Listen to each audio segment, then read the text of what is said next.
what is happening with my kid? Here's why chiros are quacks, because literally another chiropractor is telling me that. Every time you stress, you're turning off the most important part of your brain. My best friend's dad was a chiropractor, and I can remember having like wicked neck pain one day, and my best friend is like, Dad, you should adjust him. And his dad said to me, he was like, you don't want to get adjusted by me because you'll have to keep getting adjusted or you'll be in pain forever. You always grew up thinking that chiros were quacks. Chiropractors are quacks. They can't help me with anything, because I could relate to that so much. It's not really a grind for me. I'm living my dream, literally. Every person listening right now knows what the right thing to do and the wrong thing to do is. But a lot of times they just give in to the easy thing. Hey, what is up, family? Welcome back to another episode of the Profitable Chiro Network. I'm your host, Dr. Daniel, and I have my good friend, just growing in like the love that I have for you, Jorge Zendejas. He's on today, and we are going to talk about his journey, his experience, and just what like we love about life and what we've learned in practice and serving people. And really, it will be a conversation about identity. But before we get into that, I would love to just bring up the conversation of having you introduce yourself, tell us where you're from, and then also like give us your story of how you got here, and go as far back as you need to do that. Hey, everybody, I'm Dr. Jorge. I'm from Indio, California. And I guess just my story of how everything began for me is when I started high school, my mom found a chiropractor, or more so a chiropractor found my mom, and she went in, did her exam, and got her first adjustment. And she was like, I need to get my whole family under care, so that's what she did. And then that was how I started receiving chiropractic care. I didn't really know anything about chiropractic other than chiropractors are quacks, and they're not really real doctors. And but I didn't really have a choice whether to go or not, so I went, and I started noticing just like small little changes. I didn't have like a super profound change, but I started noticing small things. Like I had a really bad neck ache in my CT junction that I had for years on end, and that like magically went away. One day I woke up and I was like, I don't really feel this anymore, and just like a lot less tension in my body. But as I went throughout high school, there was this program in my high school called Medical Health Academy, and I ended up joining that, and that was such a perfect setup because it led me down the route of learning so many things about the medical field, and led me down they provided us different options of what we can choose to essentially like follow a career path down. Mm-hmm. And PT was one of the most popular ones, physical therapy. Yep. And I was super into physical therapy because I got injured a lot, and I did a lot of physical therapy as a patient. And so I went down the physical therapy route, and I did 300 internship hours, which is a lot. That's like 56-hour shifts. Yeah. And just a lot of experience in that. And so I ended up going down that route, went to undergrad for kinesiology to follow that passion that I had for physical therapy. And then as the journey went along, halfway through, I started finishing my general education. Halfway through, I realized, I don't really like PT the way that I used to. And, I just felt kind of lost. And I searched for a couple different careers that I wanted to go into: athletic training, occupational therapy. I'm trying to think of the list. I literally had an entire list, and I was like crossing the things off the list, and I'm like, no, I don't want to do this. I don't want to sacrifice these things that would help me get into this career. And then magically one day I just woke up and I was like, why have I never thought about the chiropractic route? And so I started thinking about that. I looked into it. Not a lot really happened. And then I came down to my last semester in undergrad, and we were required to get an internship. So at this time, it's already COVID. I had moved out of my apartment that I had, moved back home to Indio, and I was required to find either like an online internship or something in person. And it came down to like the last week before the deadline, and I didn't know what to do. Ex-girlfriend of mine at the time was like, why don't you just go intern at your old chiropractor's office? So that's what I did. And literally just within being there for a month, my life completely changed, because I was familiar with chiropractic. I had it all throughout high school. Yep. And I loved the whole concept of it, the vitalistic principle of it. But I just never, if you would have told me that I'll pay you $1 million to continue education after undergraduate, there was no way. And I went and did this internship, and within a month, I just fell in love with what I saw, and I had this strong calling that I never had before of this is what I was meant to do. And it was just seeing on the small scale, seeing the interactions that my chiropractor would have with his patients, and just the love that he had, the joy that he had from each interaction.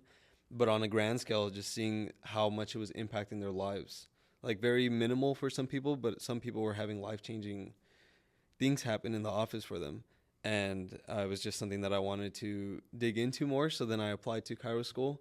Luckily, the 3 chiropractors in the office, they were all like, go to Life West, go to Life West, go to Life West. And so I ended up checking out the website. They reached out to me. And then a couple months later, I was enrolled into the program. And there I was moving to the Bay Area, doing one of the longest distances from my family that I ever done. It was really hard for me. But that was my journey to chiropractic school. Going through it, it was an amazing experience. I wouldn't trade it for anything. It was definitely hard. I had no idea what I was getting myself into, but it was fun. It was all the things. And then as I got to, that was probably like the most profound change that I've gone through in life was those 3.5 years that I was there. Yeah. And getting towards the end of it, one of the things that I did, there's a lot of clubs at most chiropractic schools, and one of the clubs that I was heavily involved with, Daniel and I, we have a mutual friend, and I was taking a trip down to SoCal to look for an internship, and one of the people that he recommended to me was Daniel, and so I came to check out the office, and I don't know, just the moment that I stepped in here, it just felt like home. So good. Dude, I have so many questions for you. All right, so couple clarifying questions. One, when did you start? You started chiropractic when you were in high school? Like you started receiving it? Yes. Okay. Yeah. Just to like clarify, so we'll come back to the office in a second, but give me your biggest, like, you said chiro, you always grew up thinking that chiros were quacks. And I did too. Like I told this story in the first episode. My best friend's dad was a chiropractor. And I can remember having like wicked neck pain one day. And my best friend is like, Dad, you should adjust him. And his dad said to me, he was like, you don't want to get adjusted by me because you'll have to keep getting adjusted or you'll be in pain forever.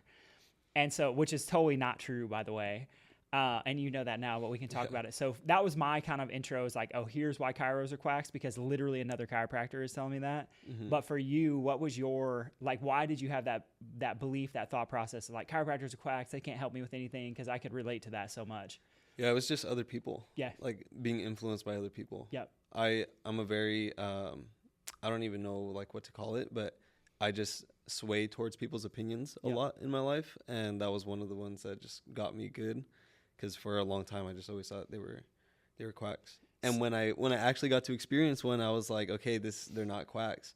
But I just didn't. Then it came to the educational part where like I don't want to do all that schooling. Yeah, it's so interesting because I can hear like when you were talking about PT, you were all on the track, and then you realize like right at the very end that you didn't want to do it.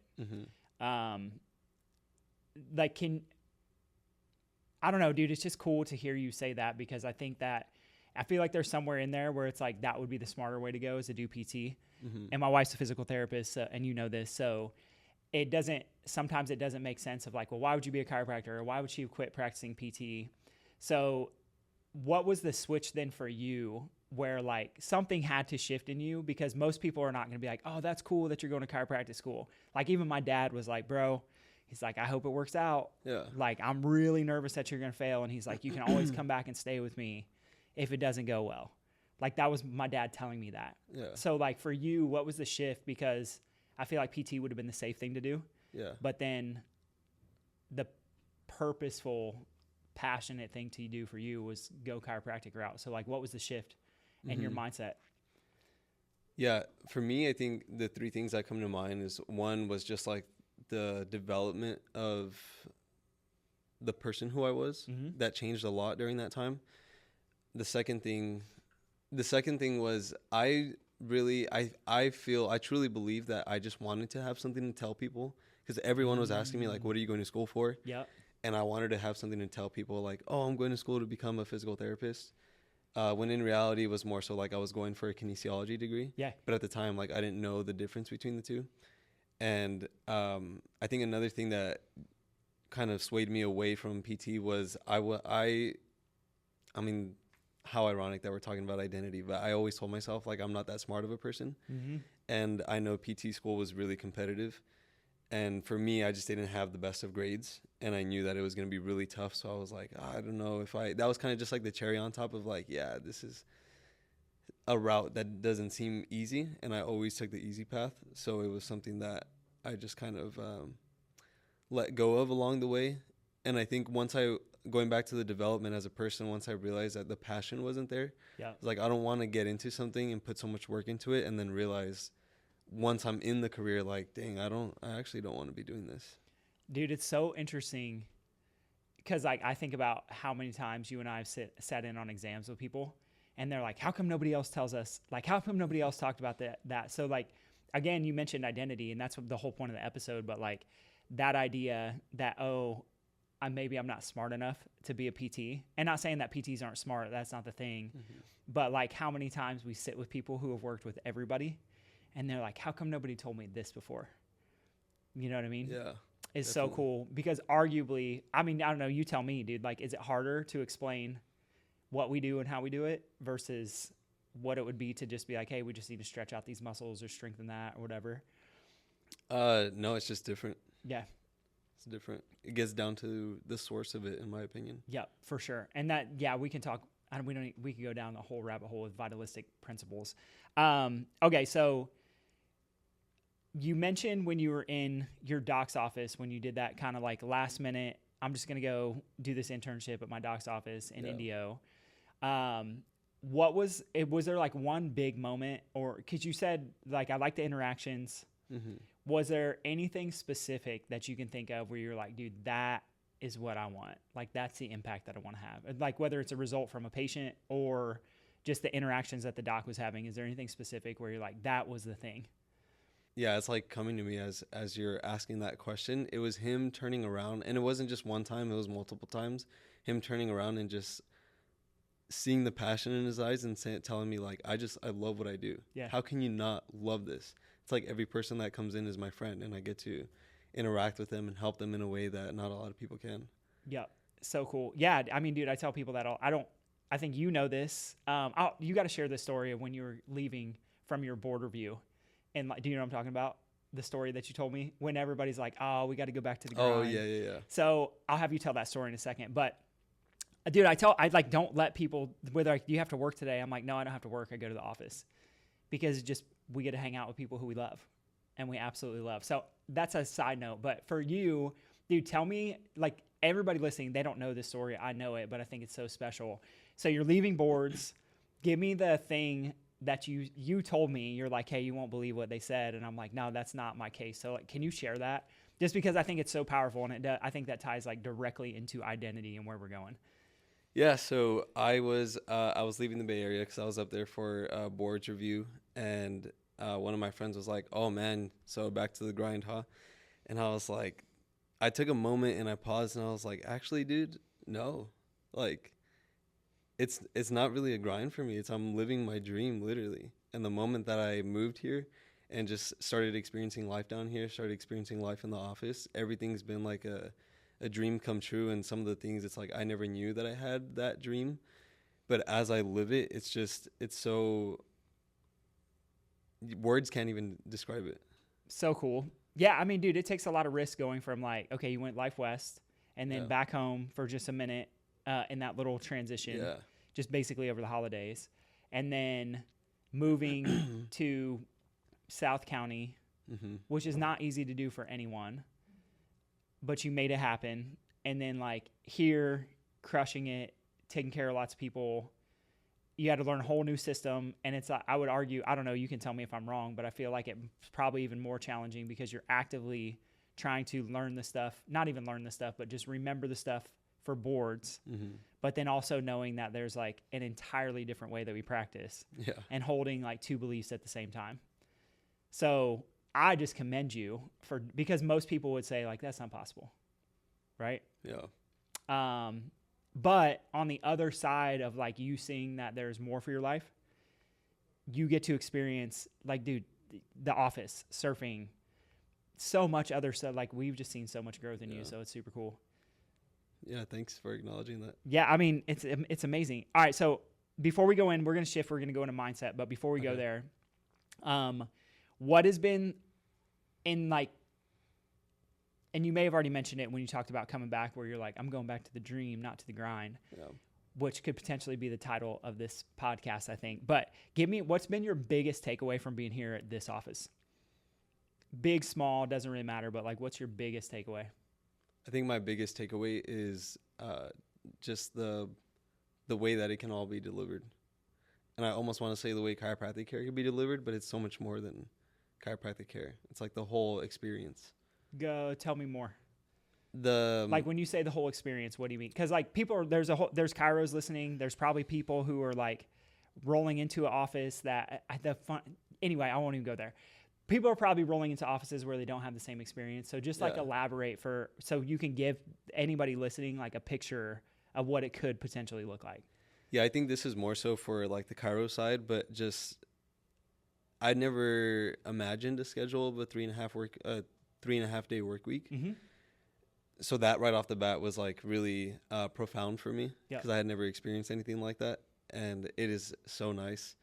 But more so just like the way that we present ourselves to the people that walk in our office, the way that we provide care, the language that we use, and more so the principle of brain-based care and always coming back to the brain because it's very different. And I know we're going to talk about this later in the episode, but it's very different from everything that I learned in school. Yep. And everything that was talked about outside of school too. Like when I came here, it was the first time that I'd ever heard an approach like that or that focused the way that we do on the brain. What do you think? Oh, just to focus on the brain. Okay, so speaking of the brain, let's go into mindset a little bit. I think it's a good transition. So, but we're going to go out.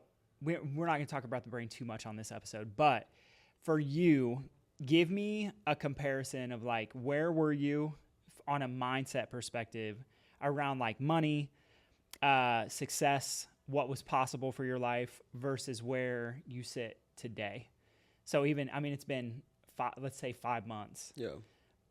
What's different from the time you got here to now in terms of mindset, beliefs about money, beliefs about what you could accomplish for yourself? What do you feel like the differences are? Just a lot more faith, honestly. Because not to say that I didn't have any when I moved here, but it just wasn't as strong as it is now. When you say faith, what do you mean?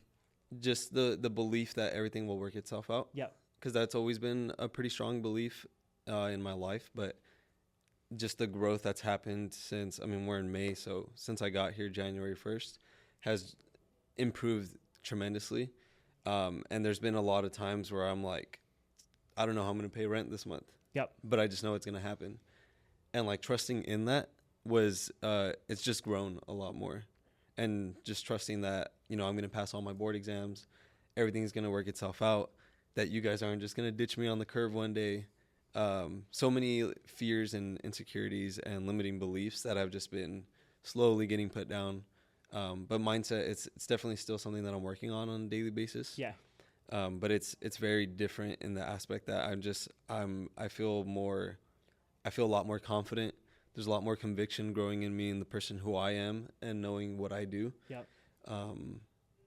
Those are the two biggest things. What do you feel like it's a grind? Like, dude, you're taking on a lot. So you had to learn all of our systems, like every piece of communication from answering the phone to a new client consult to report of findings to what do we do after to table talk, explaining the nervous system in the way that we do. Like, you've had to learn a ton. Yeah. But you've also had to take part 2, part 3. You're about to take part 4. You still have PT. You still have an ethics exam. So, like, you have a lot of stuff. Plus, like, paying bills. Yeah. So, my question, and, like, be honest, because I really don't know, but I would love to know, has it felt like a grind? Yeah, it definitely has. And, like, I mean, I think I was sharing this with you and Wes probably about a month ago or 2 months ago. But it's like every single day is a grind. But it's so enjoyable that it's just, I love every part of it. Yeah. And there's no way that I can say that it's not a grind. There's days where I was literally the moment we would go on our lunch, I would clock in because I deliver food for DoorDash and Grubhub, and I would just clock in and work any moment that I had. But then at the same time, like I had to keep in mind that I got to study as much as I can for my board exams and study all the material in here too, so I can become efficient in communicating and just know all the ways of all the systems. But like I said, every single moment is so enjoyable. See, that's what's special to me, because I don't think most people have that. I think they like work Monday through Thursday, Monday through Friday, some people Monday through Saturday. Yep. And then the disconnect is like, okay, now I get to go have fun, versus, yeah, dude, like it's hard. We work hard. We record a podcast multiple times a week. We have a team. Like we have tons of people that we take care of, and ton of different personalities. Yeah. And we live in a place that's just insanely expensive for literally everything. I thought you were gonna say insanely beautiful. It is insanely beautiful, but that's what's cool is like you get to, just because, like, yes, it's going to be hard, but it doesn't have to be miserable. And I think a lot of people think that, like, oh, I just have to grind and be miserable, and then one day I get to enjoy it. Yeah. And one of the most special things for me is to watch you, like, genuinely just have, in my perspective anyway, maybe I'm wrong, but I feel like I know you well enough outside of the office now too, is like you just have fun. Yeah. You know, and like you're always going to explore and going to adventure. And I think that's a message for a lot of people listening too, is like, yeah, dude, you're going to have to work hard for sure, no matter what it is. Mm-hmm. But it also doesn't have to be miserable and like postpone all the fun stuff too until one day, you know. And we'll get into surfing later because that's like my all-time favorite thing. But anything else on that? No, I just think you're so right. Like I have so many friends, and this is so common coming out of Chiro school, that a lot of people end up getting into offices where they just get worked like a mule. Yep. And it's like 5 days a week, and they're doing all the stuff because they're just the bottom of the barrel looked at. And it's kind of sad, but there's better out there. Yeah. The dream is out there. Yeah, that's what, for me, it's hard because I'm like, I want to do it all because I love it so much. So to let go, and I think anybody on the team will tell you, I mean, from Heather to Wes to Nadej, it's like Danielle will definitely tell you, it was hard for me to let go of stuff because I like doing it so much. But it doesn't benefit anybody for me to do that. You know what I'm saying? Yeah. So it's all like you can build it in a way where you actually love it, regardless of what phase you're at. Yeah. And I think that's what's cool and special about like what we're building, is just a different model where I'm not going to run you 80 hours a week. Like if I don't want to work 80 hours a week, why would I ask you to work 80 hours a week? So there's a whole thing of integrity. Yeah. But that's kind of what it comes down to. And that's a whole mindset belief thing. So if you had a biggest breakthrough around mindset for you so far, because I know you've had a lot of growth, dude, and we've had conversations that have not been easy conversations. I don't want you to share those on the episode, but we've had some conversations that have like I feel like allowed you to grow, and maybe it's not through me, but what's been you feel like your biggest breakthrough on like the mindset success side, just in the time that we've spent together in the last 5 months? What's coming to me is it just goes back to confidence and conviction. Yep. Because like so watching you in the office, everything you talk about, everything you say comes out with so much confidence. And it just makes me think about kind of like the training for the consultations, and watching you go through so many consultations, and then being put in the position where now I have that opportunity, but not being able to deliver in the same way because I haven't built my confidence and conviction like that. Yep. And literally sometimes saying the same exact thing, but feeling that difference of when it comes out. Like when it comes out through you, it's so drawing. Whereas when I try to present it that way, it was bland because I don't have that. It's a work in progress. Yeah. That I'm building towards and having that confidence and conviction. And like, dude, that's the identity. So on the next episode, I'm going to talk specifically about like how what we believe about ourselves and what we think literally influences who we are physiologically, in a whole bunch of ways. But it's like, that's my hope for everybody, dude, is like, it doesn't have to be the way that we communicate in our office, but you can be like, you're becoming that version just because you're willing to put in the work to do it, you know? Yeah. And I also feel like for you, it's a calling. It's not just something that you're like, I guess I'm just going to be a chiropractor because I don't really know what else I'm going to do. And you said it at the beginning. You're like, was kind of called to it because it's just this random series of events that I had no idea that I would be going down. And then here we are. And I was the same way teaching, right? Yep. So yeah, dude, it's cool. Is like you're starting to step into who you were actually called to be. Because none of us were meant to be like broken or insecure. That's all stuff from other places. And it's cool to watch you like start to break it off. Yeah. You know what I mean? So you can step into like who God made you to be, which is so special. So here's a question for you. I'd love to, I just want to hear where you go with it. So if we took faith, we take mindset, and we take the nervous system, what's like the connection or the overlap between those things? Just like the more effort you put into it, the better result you're going to get from it. Yep. The more focus that you put on faith, the stronger it'll grow. Same thing with mindset, and same thing with the nervous system. Like the more you take care of it and tend to it, the better it's going to function for you. What's the best way to take care of it? Chiropractic care. Yeah, that was not a trick question, by the way. But okay, so yeah, I mean, obviously putting in the reps, right? So that's kind of, tell me if I'm wrong, that's what I hear you saying is like, definitely. There's, no matter what it is, if you want to have faith, right, that my finances are going to be taken care of, that requires putting in the work to have that faith. It's not just going to come if you don't put the work in. Yeah. If I want to have a better mindset and more confidence and clarity, like you talked about, we got to put in the work. And the nervous system is like how we take care of it. And we do it through a bunch of stuff, right? So like, I know you love cold plunging. I love cold plunging, surfing now. We can talk about red light. Chiro care is number one, obviously, but we don't need to get too much into that. So good. So let's transition a little bit. I want to know for you, because I think you've seen a lot of different offices and a lot of different styles of practice. What is your favorite part? Not just here, but like what's your favorite part of practice now? Just helping people reconnect with themselves. Tell me more about what that looks like when you talk about reconnecting with yourself.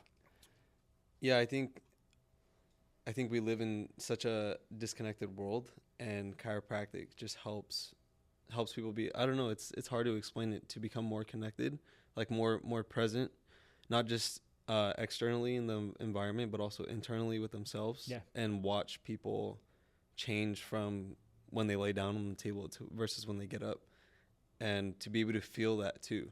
Because I know you and I are both very empathic, and I'm sure you can feel it too, but you can just feel the tension not in their system or not in their being, in their essence anymore. Yeah, I mean, dude, you take like Kelly and Todd, who you know, who just started 2 weeks ago. They're both, like, if you look at them in their eyes, they have a different life.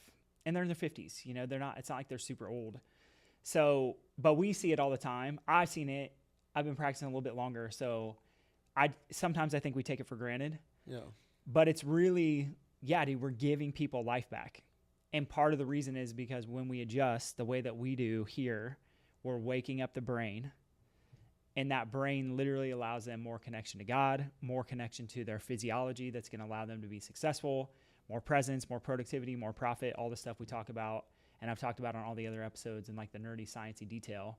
So my question for you is like, what's been, and it does not have to be in this office, it can be, but it doesn't have to be, what's been your favorite case that you've seen someone get really cool results with? Like, can you share your favorite, this is the person, here's how they came in, here's where they ended up, your all-time favorite case that you've seen so far? I'd have to say it was Adam. Yeah, where did he start? And then where is he now? So Adam began care with us around a month and a half, 2 months ago. 6 weeks exactly. Okay. Yeah. 6 weeks ago. And his mom brought him in. He was having a lot of episodes of rage, a lot of behavioral issues. And then another major issue that he was dealing with was constipation. And I just had a really big moment when his mom told me that the last time he had a normal poop was like 3 years ago. And I'm like, dude, I almost started chiropractic school 3 years ago. And I remember driving home that day and thinking about them, like, that is, like, I can't imagine living like that. And to be able to give him his first adjustment, first of all, for you to have the trust in me to be able to do that, and to be able to provide that for him was so honoring. And for me, it was kind of just like how you talked about in that chiropractic episode, the adjustment is a small thing, but what happens internally within the person is what's huge. And for me, it was really honoring, but it was also just a small thing going home that day. And the next week was when it was a really cool experience of having you text me the day that I was out, because I was about to take my board exam, and just letting me know like this might be your very first miracle case was huge. Because do you want to tell the rest of the story? No, I mean, dude, you're doing great. I think it's better that it comes from you. I think it's so special. Like, yeah, when you said, you kind of like glossed it over, but I'm talking like every time his iPad would get taken away, rage, like kicking walls. And it's not just you and I who have seen it. Like every person, Danielle's seen it, Wes has seen it when they started from exam to 6 weeks. And like he was, again, you said it perfectly, dude. You adjusted him the first time, right? Yeah. And obviously we have a process in our office of how we measure the brain and how we know how to adjust them and all that. But yeah, poop normal twice, 2 days in a row right after his first adjustment. And then fast forward 6 weeks, even last week, mom told me, and I think I texted you this as well. But she was like, he's wanting to potty train again. So this is a 6-year-old who has to wear pull-ups because he doesn't have control over his digestion. And now he's like starting to potty train again. And she literally can't believe it. Where she's like, what is happening with my kid? And no more rage. Yep. None at all. She hired a therapist. The therapist, she's like, I don't know why the therapist comes to her house now, because everything that he did have is gone from ChiroCare. It's amazing. It's gorgeous. Yeah, dude, it's so cool. And it's like you were just going to see more of those, you know? Like that's one case. I could go back and share, like I did it just briefly yesterday. I'm like, if we just went down the list of everybody that we take care of. Yeah. Every person has some crazy breakthrough, you know? So that's so special, and props to you, because you kind of set it up and like just made an environment where he felt safe to heal, especially as a little dude with, pretty tough, like emotional issues, you know? So that's your favorite case. My next question for you is this, is like, what surprised you most about our office specifically? Like, what was of anything from like the first time that you came in to now, what's been the most surprising thing that you've seen in our office? Focusing on the brain, for sure. Yeah. Tell more. So, because there's a lot of people who think they're focusing on the brain by like, oh, well, I know that like when I adjust the spine, that affects the brain, but like give me more on what you mean by that. Yeah. So I'm just going to take it back to chiropractic school. I feel, and this is just my own personal opinion, but I feel like in chiropractic school, we focus a lot on subluxation. Yeah. And it's always like, if you go to a chiropractor, make sure you go to a subluxation based chiropractor. And just like everything about chiropractic school is the subluxation. Not everything, but mostly everything. Yeah.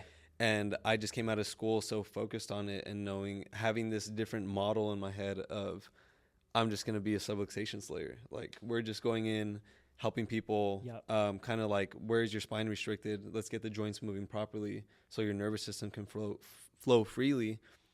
And something that I noticed was like in chiro school, we talk a lot about the spine and the spinal cord, because that's what emanates from the spine. But the spinal cord is really just an extension of the brain. Yeah. And that was a connection that I don't know how, but I just never really made. And coming here, I remember the first day that I shadowed, I was like, what are you doing here? And watching the exam, because I think you put me in an exam to watch you before you even explained anything to me. And I'm like, okay, I've seen some of these tests in school, but like I never really did them. Yeah. But like we're taught them. And once you started connecting everything to me and bringing it back to the brain, it's just like it wasn't really until I started as an intern here, but you just exploded my whole world and kind of the framework and the philosophy that I had around what chiropractic care was and how I was going to be practicing out there. Do you feel like that's influenced how you adjust people now? Definitely. How so? It's just there's a lot more intentionality, and there's a lot more thinking that goes into it as to like, how am I stimulating the brain? But like starting somebody off in care, I had never heard of the concept of adjusting somebody just on one side of their body. And so that was very, very new to me. And to be able to see the results that we're getting now, it just builds more confidence and conviction into like, this works, you know? And then I don't know if we want to talk about KST, but just learning KST and using that framework and that protocol and just tuning into that more and listening to it more has been a beautiful process, definitely a struggle, but it's just more, just like you told me in the beginning, it's just a more honoring way to provide care for somebody. Yep. Yeah, I mean, KST is just, it really is just an analysis, right? And like Korn would say that too, but I think the biggest thing that I always remind people about KST, especially like I was even telling Crystal this too, is that KST is really just asking the person's body what it needs. And I feel like that's such a far cry different from going, okay, well, I see this leg length. So since I see this leg length and I see this in their pelvis, that's what their body needs. Because I think, or my analysis told me, but like versus just asking their body, what is your body actually telling me that it needs? Which sounds subtle, but I think that's the biggest key. And then you get what else is cool about KST and the way that we do is like there's an order. So, and you saw this yesterday, you were telling me like, dude, the same thing kept coming up like 5 times on somebody. And you're like, I just kept going like longer there until it was cleared out. But it's like, if you had tried to just jump somewhere else, you probably would have never got that cleared out in the first place. So order to me matters a lot. And I feel like that's one of the secrets where people are just like, I'm going to do it in my order. But I'm like, no, you got to do it in the order that the person's body needs it in, you know? Or even just saying like, I'm going to do what I think needs to be adjusted. Yep. Which is kind of how I used to adjust the whole time. Yeah. Going throughout school. It's like, obviously we're putting a lot of analysis into it, but at the end of the day, I was still guessing a lot, or not really. It was more of an educated guess of like, I have all these factors telling me that this needs to be adjusted, so I'm going to adjust it. Yeah. But definitely no order to it. Well, and you heard me on the last podcast, like BJ literally wrote or I don't think he actually wrote it. It was at a talk that he did, a lecture that he did that said muscle tension, restriction, fixation, like that doesn't actually determine a subluxation. There's something more than that, you know. But in school, that's what we're taught. Yeah, exactly. So it's like like people can say like, oh, I'm principled, but if you, in my opinion, this isn't trying to like throw shade or be hater, but if you're not addressing something deeper, which is what BJ was talking about, he says even an X-ray can't identify a subluxation.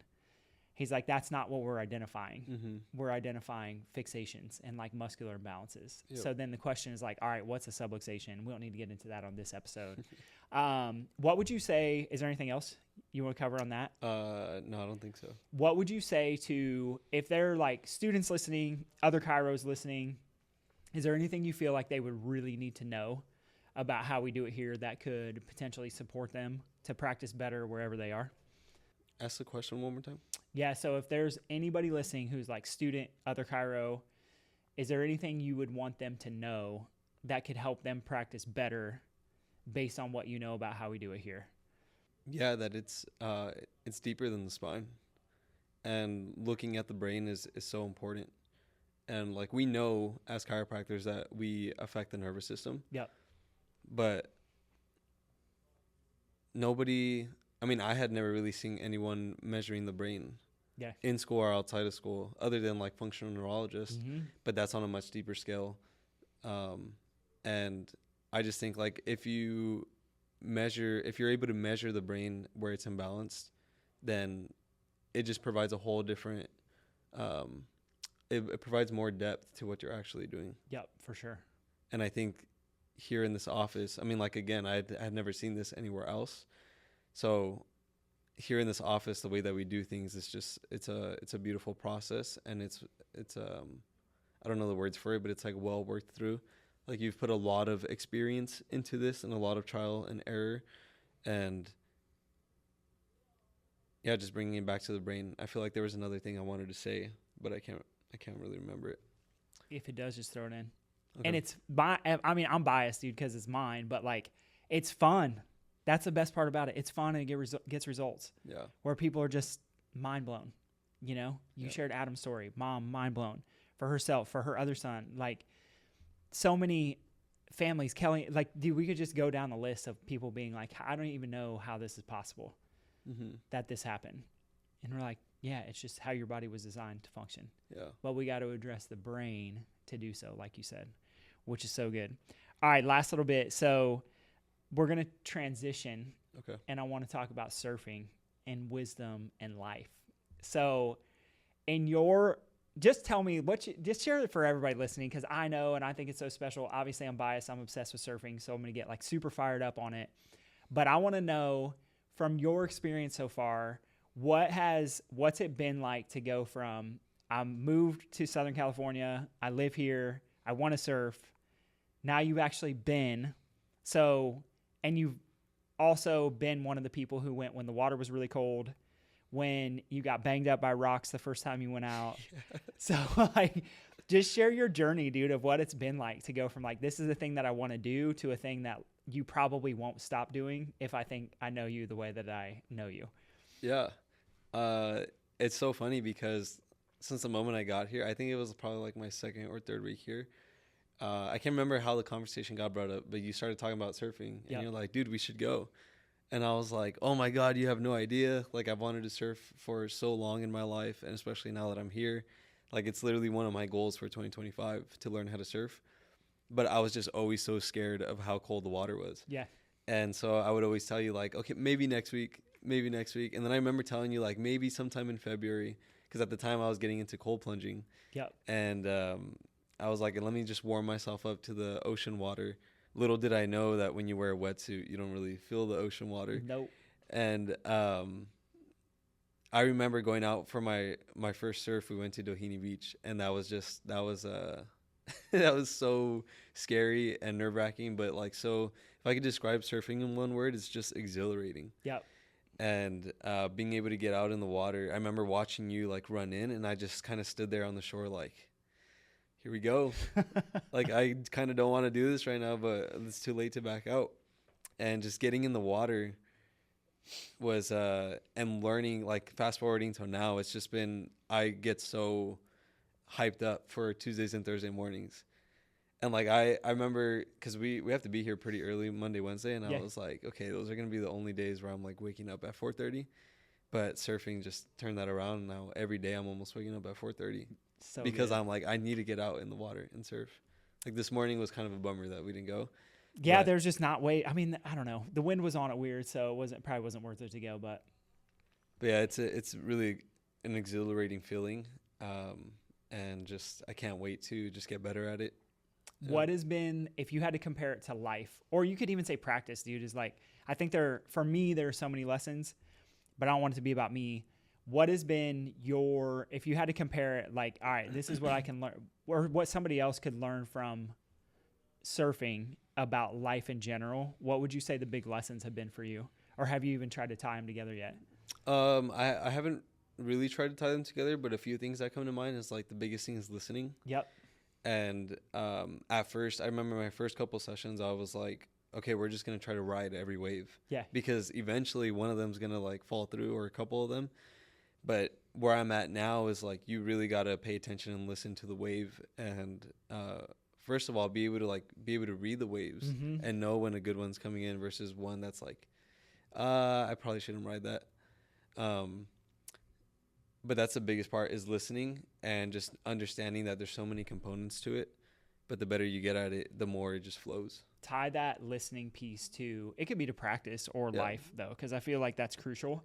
And that's what I think that's what sets apart really, really, really, really good surfers from people who are just okay, is the ability to actually like read a wave. Yeah. So how does that apply though? So take it outside, because not everybody, like Heather's never going to go surfing. She just, it's not her thing, right? She does not care to read the waves. As much as I pray that it would happen. So like for her though, tie it into like, how does that apply to life in general or practice in general?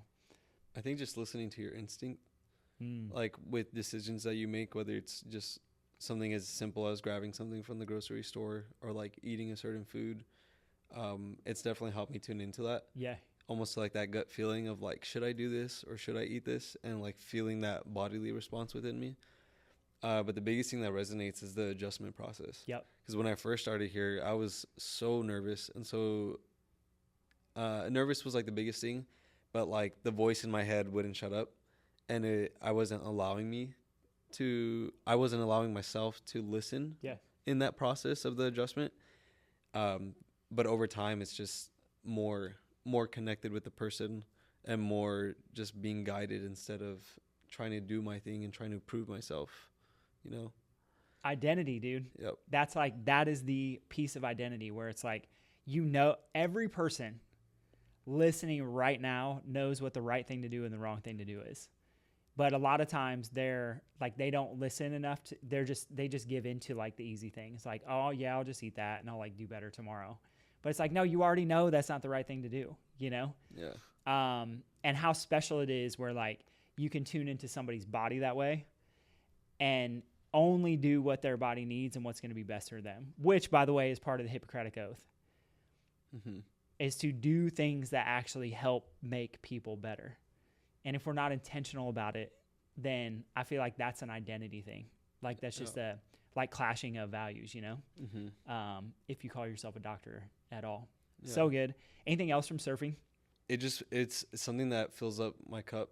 Yeah. And that fills up the soul for sure. Yeah. And there's so many components to it, like just being out in the water, being able to see the sunrises. Yep. The feeling of actually catching a wave, Let's but go. Also the feeling of just getting swallowed up by waves and getting slammed. Yeah. Yeah. There's so many parts to it, but if you live in SoCal or anywhere near a beach, highly recommend trying out surfing. Just surf. It's so fun. Yeah. And if you don't, that's okay too, but George and I will just judge you a little bit because we love it so much. All right, last question, and then we'll wrap it up, okay? So what advice would you give other interns or students who want to break out of like the school bubble to go all in on what I would call true chiropractic? What advice would you give them? I think the first thing is like just ask deeper question. Yep. Or deeper questions. But I don't know. I just want to, like, I wish there could be more light shed on the brain because I feel like it just wasn't talked a lot about in school. Like it definitely was talked about. But again, we were so focused on the spine and the spinal cord and never really talking about the brain. And I feel like once you start asking more questions about like, I mean, that whole concept of the subluxation being a protective mechanism, it wasn't new to me, but like when I was in school, it was hard for me to pay attention. I was just under so much stress. Yeah. Like pay attention and actually know, like being present and knowing what I was talking about or what I was listening to. So just asking deeper questions.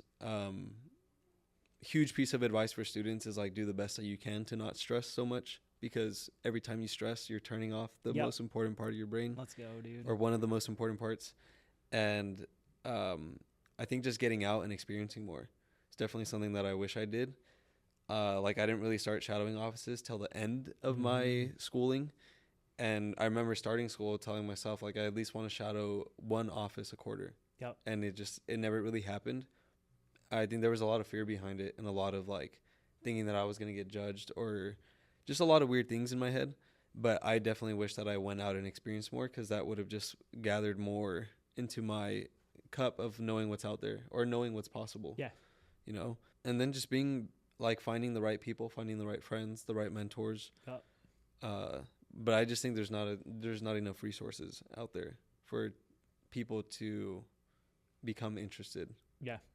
Yeah. And like chiro school is already so hard enough that it's hard. I almost feel like it's hard to have that higher interest or that higher fire to like want to dig into more.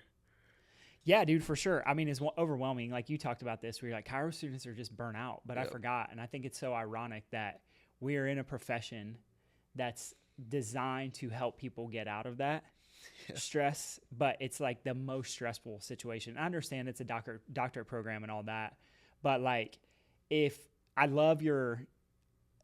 would just reiterate again for anybody listening, like probably the most important thing is asking more questions. Cause like there's so many things I had questions about and I'm like, I just want to know, I really like it all came down to for me, I want to tell somebody the truth. And so then when you start looking at the research, I was like, all right, well, what is the truth? So if there's anybody listening, I would say that if you want more info about the truth, go follow me and George on Instagram. Tell us that you listened to this episode and that you want more info on what to look at and where to read. Like simple, just send us a DM and we'll give you all the resources that him and I study. I'll share straight up. You can follow me at Dr. Daniel Kimbley and message me and just say, hey, I want the way that you explain the nervous system. We'll give it to you because it's that, like I just shared that with you yesterday, which you already knew it. But like, yeah, there's just not a lot of places where you're going to be able to get it. And I think you're so right, dude, when you start asking the different questions and start asking, for me, it was like, what's the truth? I just want to tell somebody the truth. You'll get to a different place, but then that helps build your identity and your certainty. Mm-hmm. And we're starting to see it come through with you, which is just amazing. Yeah. What else? To just come check out the office. Yeah, if you want to come, message us, call us. Always. I would love this place to be packed, dude, with people just learning like a different way that's fulfilling, that's not a grind, that's all the stuff we talked about. Because I just truly don't think that it has to be. But it starts with, like, you can learn the marketing tactics and strategies, and we could even go into like when we do exams and how we talk to people and all those things. But realistically, what's been cool to watch your transformation is just the way you've grown as a person, and you become more like, dude, you've said it so many times through this episode, is like, I have more of a certainty in me and a belief that there's more that I could do that I didn't really have a belief of before. Like, I thought I wasn't going to be smart enough to be a PT, but then arguably you know more about the nervous system than like most neurologists could probably explain. Like, as crazy as that sounds, but it's kind of true. Because most people, like, if they ask their neurologist, they're like, that's just how the body does it. It's like there's no explanation of why. Yeah. So telling people the truth, and I just commend you for, 1, being on and like having this conversation with me, 2, sharing with everybody, 3, going all in the way you have. The results and love and the adjustments that you give people is like, I don't even think you fully get yet how you're transforming lives. Because like if we go back to Adam's story, like, dude, think about the difference that his teacher has now. Like, she may not be as stressed out because she has one kid who's a little bit clearer. And then she goes home to her significant other. And then like, she's not as stressed out. So then they have more connection. And like, you're literally every single chiro, like, you're impacting communities. I would argue you should focus on the brain, but do you have any final parting words for me, for yourself, for anybody listening before we wrap it up? Just thank you for the opportunity, dude. Honored. Like to be on here, specifically on the podcast, but even more so just to be part of the team, be in the office, and be able to experience this type of life. Let's go. Yeah. And it's our first guest. You are the first. Let's go. Numero uno. That's amazing. Yeah. But I do want to finish off with a quote that, like, as you said that and talked about Adam, made me think about, because I think about this quote a lot, and it's the quote that BJ said all the time, is like, you never know how far reaching something you think, say, or do today will impact the lives of millions tomorrow. And I feel like the adjustments go far beyond what happens in the office. Yep. Amen. Not much more we can say after that. George, thank you so much for having you here, dude. Yeah. Appreciate you. It's amazing. All right, fam. We'll come at you guys next week. Peace.